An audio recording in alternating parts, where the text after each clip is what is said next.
चला तर विद्यार्थी मित्रांनो, आज आपण इयत्ता 5वीच्या पुस्तकातील EVSच्या पुस्तकातील द वॉटर सायकल हे थोडक्यात समजून घेणार आहोत. चला तर विद्यार्थी मित्रांनो, नेमकं वॉटर सायकल काय असते तर ते लक्षात घ्यायचं आहे. बघा, डोंगरांवरून नद्यांचा उगम होत असतो हे तुम्हाला सगळ्यांना ज्ञात आहे.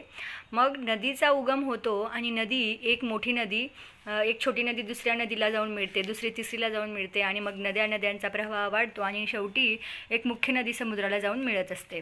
तर विद्यार्थी मित्रांनो, सूर्यप्रकाशामुळे काय होतं, समुद्रातील, नदीतील, तलावातील जे पाणी असतं, ओढ्यांमधलं, तलावांमधलं, समुद्रामधलं, त्या पाण्याची वाफ होते. त्या वाफेला आपण म्हणतो इव्हॅपोरेशन. येते लक्षामध्ये? आणि मग ही वाफ थंड झाली की तिचं पाण्यामध्ये रूपांतरण होतं आणि त्या वाफेचे ढग बनतात. मग ज्या वेळेला या ढगांमध्ये पाणी जास्त प्रमाणामध्ये साचायला लागलं की मग ते ढग तरंगू शकत नाहीत, फ्लोट होऊ शकत नाहीत आणि मग त्या ढगांमधलं असलेलं पाणी जे आहे ते पावसाच्या रूपामध्ये पुन्हा जमिनीवरती येतं. येते लक्षामध्ये? मग या ठिकाणी बघा, कंडेन्सेशन हे नाव दिले. तर कंडेन्सेशन म्हणजे काय मुलांनो, की पाण्याची जी वाफ असते ती वाफ म्हणजे व्हेपर फॉर्ममध्ये असतं ते पाणी.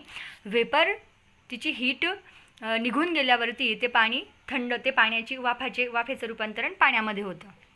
येते लक्षामध्ये? Vapour converts into liquid. येते लक्षामध्ये? आणि ते लिक्विड जे असतं त्याला आपण कंडेन्सेशन म्हणतो. ती जी प्रोसेस आहे वाफेचं रूपांतरण पाण्यामध्ये होण्याचं, त्याला कंडेन्सेशन असं म्हणतात आणि मग तो रेनफॉल होतो. मग इन शॉर्ट, वॉटर सायकल म्हणजे काय? Evaporation, condensation and rainfall. This process is together called water cycle.